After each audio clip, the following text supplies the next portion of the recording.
kemari orang Aceh melihat orang kulit putih ini siapa saja itu kafir. Sehingga ada ketika rombongan kami naik haji, ada seorang ibu, cantik sekali anak kafir itu, orang putih. Emang bukan kafir dia pun Islam juga.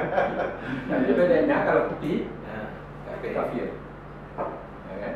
Jadi bagaimana orang Aceh ini bisa berdekati?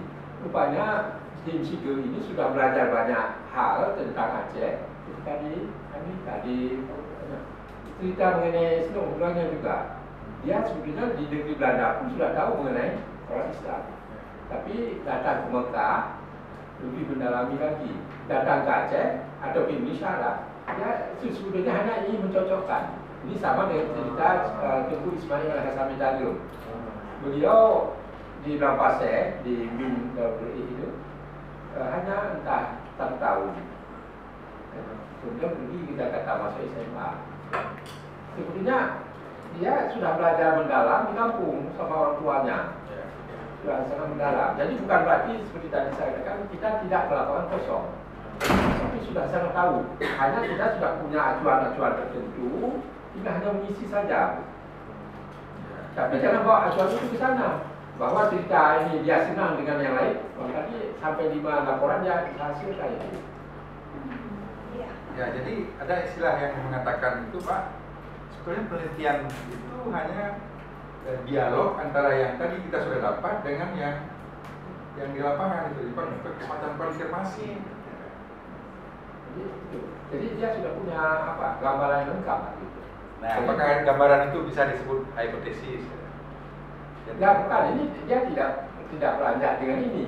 Dia justru menghasilkan hipotesis nanti di lapangan dengan data-data ini kan. Dia punya pengetahuan, tapi pengetahuan itu belum siap.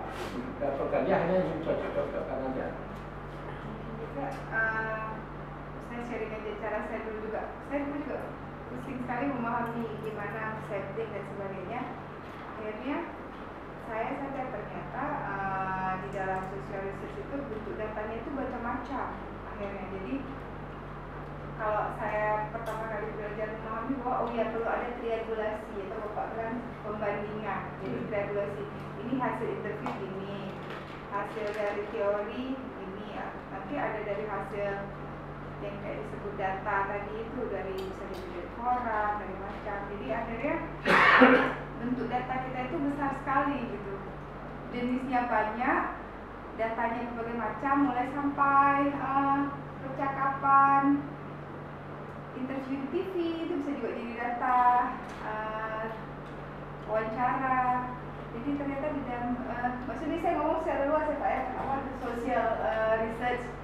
Ternyata datanya itu banyak sekali dan benar seperti kata Bapak tadi, akhirnya kalau yang di luar-luar itu udah kita kategori, kita pilih, akhirnya banyak sekali yang terbuat. Saya pengalaman waktu pertama kali riset dengan buku Korea itu banyak sekali data-data yang akhirnya terbuang. Akhirnya saya tulis lagi jadi sejarah misalnya gitu kan. Sejarahnya aja jadi banyak gitu, belum lagi yang tadi hasil interview gitu. Jadi menurut saya ini menantang dunianya, walaupun kalau kita dulu di waktu saya sudah bikin kuantitatif semuanya udah pasti gue misalnya mau ngecek apa kenyamanan ruang, saya harus cek ruangan ini pagi siang malam misalnya, variabelnya udah jelas gue. Jadi itu menarik, bundarinya udah jelas. Kalau ini kayak gini batasnya fleksibel. Mana itu membuat bundari atau batas? Ini kembali saya khawatir tadi saya salah paling bahwa yang dikemukakan ibu ini grounding. Nah, kita lepas daripada grounding ini sebetulnya yang saya kemukakan tadi kan. Nah, jadi mengenai batas ini Pak, kalau dalam penelitian kuantitatif atau verifikatif ini saya bergantung pada pemilihan pada teknik samplingnya. Jadi jumlah sampel yang ini apakah memenuhi persyaratan atau tidak. Tetapi dalam grounding masalah sampling itu total. Jadi semua orang kita anggap sebagai sampel kita, populasi adalah sampel. Nah, kemudian kita kumpulkan, tanya-tanya macam-macam itu, kumpulkan datanya. Kalau misalnya ada 1000 sampel total kita, setelah 10 orang kita hubungi, ternyata yang lain sama juga.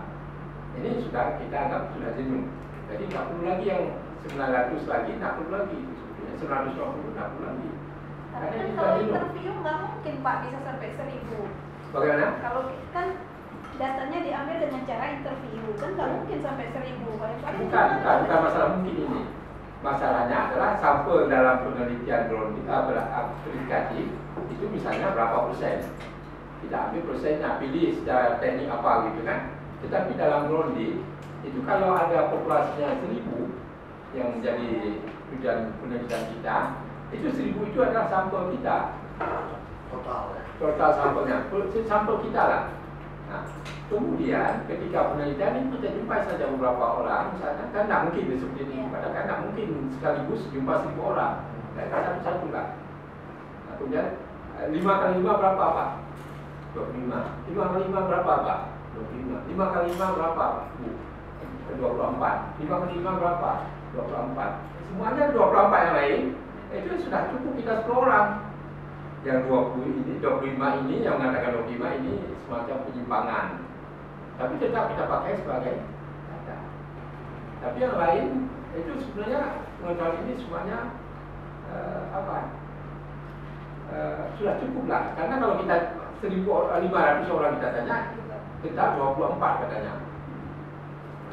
Nah, berarti itu populasi atau karakteristik populasi kita akan cenderung homogen.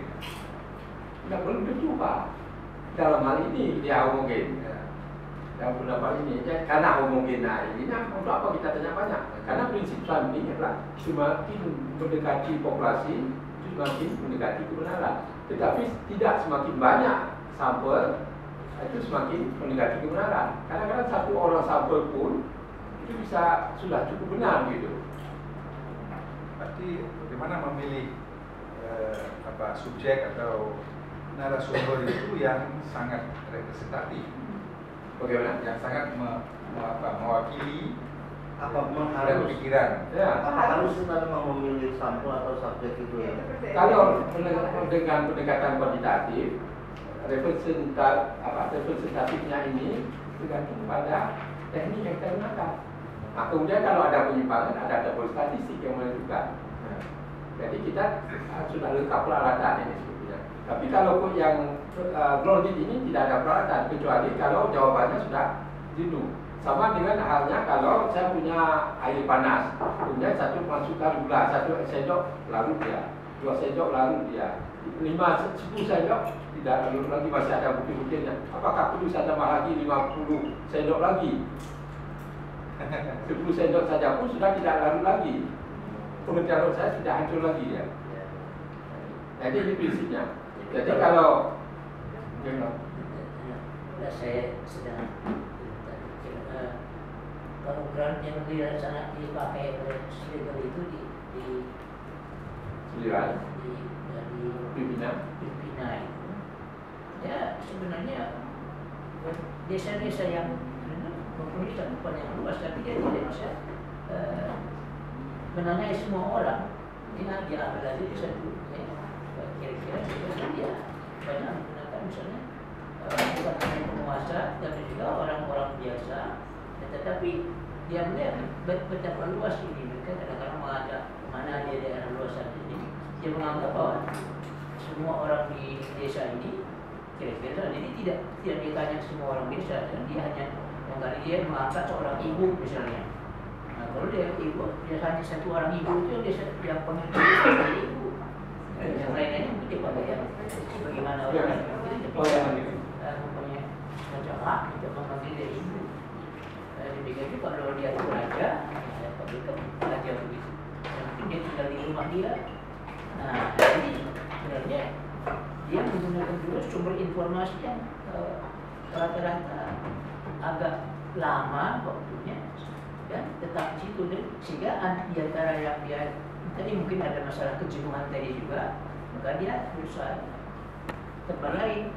Mungkin dia mengajak orang ke kota, atau dia pergi ke pasar ketemu orang yang dari desa yang sama. Nah, dia bicara juga di sana, dia lihat apa yang dia kerjakan, bagaimana dia berhadapan dengan orang dalam membeli barang-barang, mereka pakai sistem barter atau menggunakan uang atau apa saja begitu. Nah, jadi sebenarnya apa yang katakan Pak Binan tadi itu tidak dalam piramid tidak ada ketentuan misalnya sekian orang. Nah, karena keterbatasan itu tadi yang disebut oleh Pak Saleh itu sebagai limitation itu atau jadi limitation itu tadi sebenarnya itu karena banyak keterbatasan. Salah satu keterbatasan misalnya lapangan seperti istilah itu di hutan. Dan hutan itu banyak binatang hewan-hewan yang barangkali dianggap luas dan sebagainya, dia tidak mungkin melakukan itu semua. Tapi kalau kita di kota mungkin tidak itu melakukan